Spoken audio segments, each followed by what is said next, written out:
11 जून के current affair में आप लोगों का वेलकम है। आज हम 11 जून से रिलेटेड करंट अफेयर को डिस्कस करेंगे। तो आइए इसी के साथ हम अपनी क्लास स्टार्ट करते हैं और क्वेश्चन नंबर 1 की ओर प्रोसीड करते हैं। देखिए क्वेश्चन नंबर 1 क्या लिखा है। संयुक्त राष्ट्र मतलब यूएन के अनुसार कौन 2022 में शीर्ष 10 जलीय प्रजातियों में शामिल हुआ है। ठीक, देखिए इसमें शामिल हुआ केटला। केटला एक प्रजाति है, समुद्री है ना, समुद्र में पाई जाने वाली प्रजाति, एक टाइप की मछली होती है ना। इसको क्या किया गया है, यूएन ने शीर्ष 10 में टॉप 10 में इसको शामिल किया है। ठीक, तो किसके तहत, देखिए यूएन ने जून 2024 में, यूएन ने जून 2024 में, ठीक, एक क्या किया, अध्ययन किया। कौन सा अध्ययन किया, the state of world fisheries and aquaculture, इसके बारे में स्टडी की है ना। इस स्टडी में इन्होंने क्या देखा, जो केटला, जिसका साइंटिफिक नाम क्या है, इसका साइंटिफिक नेम है लेबियो कैटला। ठीक, क्या इन्होंने ये देखा कि जो 2022 में लेबियो कैटला है, ये सबसे ज़्यादा पकड़ी जाने वाली समुद्री प्रजाति में से एक है। इसको क्या किया गया, सबसे ज़्यादा पकड़ी जाने वाली है, ये पकड़ी जाने वाली समुद्री प्रजाति है ना। बताया एक टाइप की ये क्या होती है, फिश होती है, मछली होती है। तो इस स्टडी में इन्होंने पाया कि जो लेबियो कैटला, ये साइंटिफिक नेम और रियल नेम क्या है, कैटला, ये क्या हुई अभी जो 2022 में ये सबसे ज़्यादा पकड़ी जाने वाली समुद्री प्रजाति बन गई है। अच्छा, इसको कितनी उपज हुई, इसकी उपज कितनी हुई, इसकी उपज लगभग बताया जा रहा है 4 मिलियन टन, 4 मिलियन टन या इससे ऊपर की इसकी क्या हुई है, उपज हुई है। विश्व सूची में इसको 8वें नंबर पे रखा गया। विश्व सूची में कौन से नंबर पे रखा गया, 8th नंबर पे इसको रखा गया था। ठीक, और ये सबसे ज़्यादा कहाँ पाई जाती है, इसको देखा गया तो उत्तर भारत की नदियों में, उत्तर भारत की नदियाँ हो गई, यहाँ इसको देखा गया। और कहाँ गया, जो सिंधु वाला क्षेत्र है ना, इंडस का जो क्षेत्र है, वहाँ पर इसको देखा गया। और साथ ही साथ बांग्लादेश, कहाँ पर, बांग्लादेश, और कहाँ, नेपाल, म्यांमार और पाकिस्तान, इन सब इलाकों में भी इसकी क्या की गई, फिशिंग की गई। आई होप आपको समझ में आया। आइए क्वेश्चन नंबर 2 की ओर चलते हैं। तो क्वेश्चन नंबर 2 है अपना, हाल ही में कौन सा संस्थान, इंस्टीट्यूशन अंतिम RLV लैंडिंग प्रयोग के लिए जून में तैयार है। मतलब ये अपना क्या कर रहे हैं, एक प्रयोग कर रहे हैं जिसमें RLV लैंडिंग का इस्तेमाल किया जा रहा है। अभी इसके बारे में डिस्कस करेंगे क्या है RLV लैंडिंग। तो अपने अंतिम चरण पर है। तो किसने, कौन सा संस्थान है, ये है इसरो। कौन, इसरो। ठीक, इन्होंने भी क्या कहा है, RLV, इसको जानते हैं पहले, RLV क्या है। इसकी फुल फॉर्म होते हैं reusable launch vehicle, reusable launch vehicle. ठीक, इसका मतलब क्या है, देखो जो भी हम स्पेस क्राफ्ट वगैरह भेजते हैं, है ना, इसमें क्या, जो भी हम स्पेस क्राफ्ट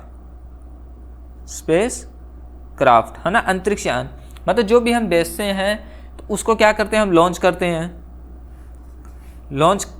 करते हैं, वो जाएगा। उसके बाद उसका कोई काम नहीं था, वो एक तरह से कचरे का काम आता है ना। तो अब इसरो क्या कर रहा है भाई, इस स्पेस क्राफ्ट को ऐसा स्पेस क्राफ्ट बनाने की कोशिश कर रहा है जिसको लॉन्च भी किया जाए, इसको साथ ही साथ क्या कर लिया जाए, रिकवर भी कर लिया जाए।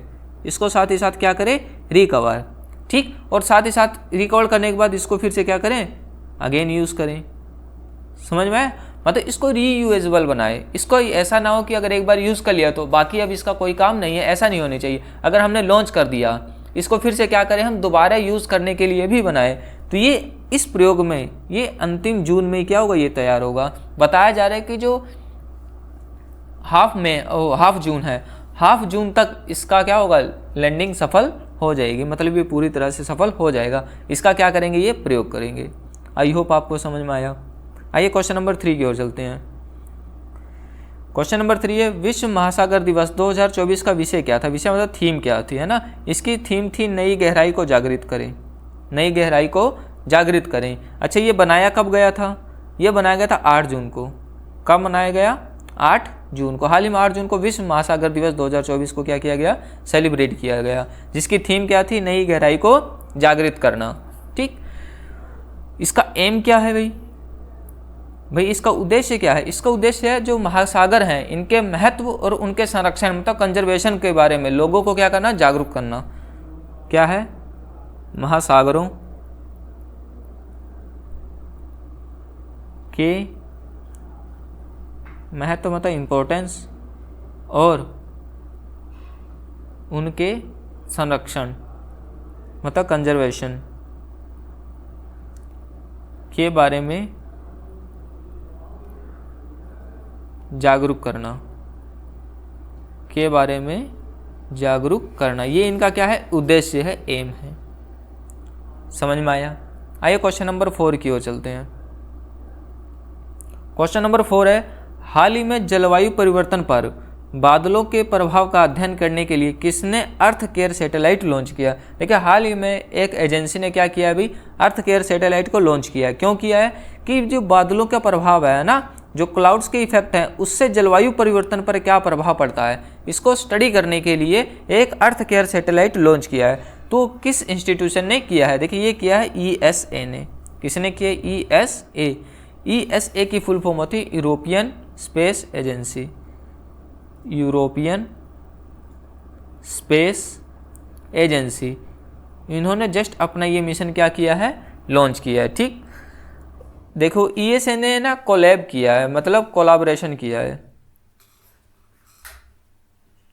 क्या किया? कोलाबोरेशन किया। किसके साथ? ESA ने अपना कोलाबोरेशन किया है किसके साथ? जाक्सा के साथ। किसके साथ? जाक्सा। देखो जाक्सा है क्या? ये एक जापान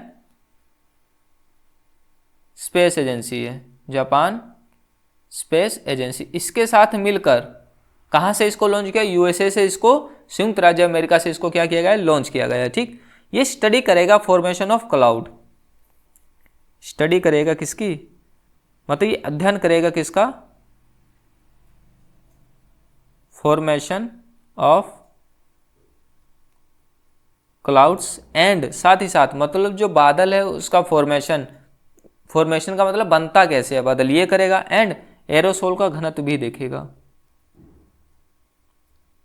एरोसोल का घनत्व, जो एरोसोल का घनत्व है, इससे पृथ्वी के तापमान में क्या प्रभाव पड़ता है?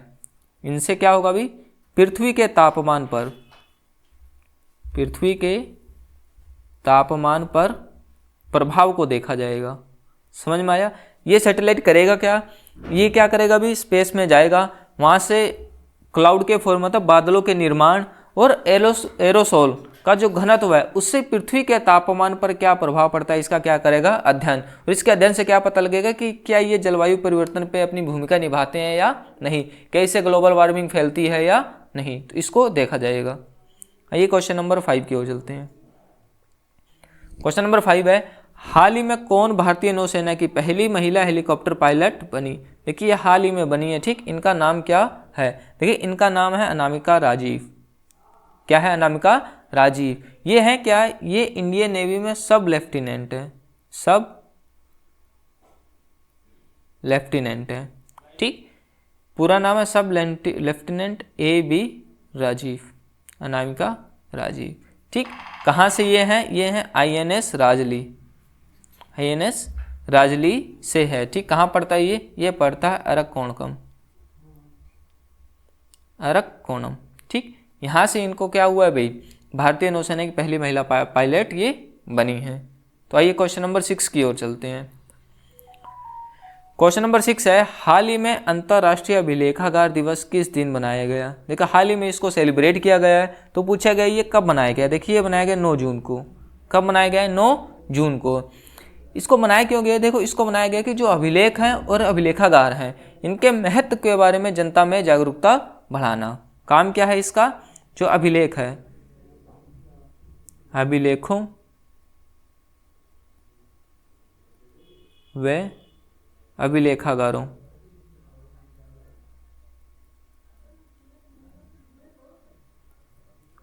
के महत्व मतलब इम्पोर्टेंस के बारे में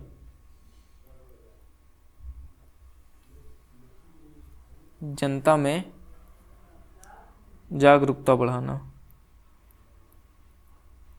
जो भी आपके आर्चिव्स होते हैं उनके बारे में क्या करना, जनता के बारे में, जनता के मतलब इसके महत्व के बारे में जनता में जागरूकता फैलाना। देखिए क्वेश्चन नंबर 7 है, हाल ही में प्रधानमंत्री शपथ समारोह में कौन सा देश शामिल नहीं था। मतलब देखिए हाल ही में 9 जून को क्या किया गया, भी प्रधानमंत्री मोदी शपथ लिए है ना, तो इनमें कौन सा देश था जो इसमें शामिल नहीं था। देखिए बांग्लादेश भी था, श्रीलंका भी था, नेपाल भी था, कौन नहीं था, पाकिस्तान इसमें शामिल नहीं था। ठीक, देखिए इसमें टोटल 7 देश को इनवाइट किया गया था। कितनी कंट्री को, 7 कंट्री को इनवाइट किया गया। इसमें से कौन कौन से, 3 तो पता है, बांग्लादेश, श्रीलंका, नेपाल, और बाकी कौन है, बाकी है सेशल्स है, मॉरिशस है, भूटान और मालदीव।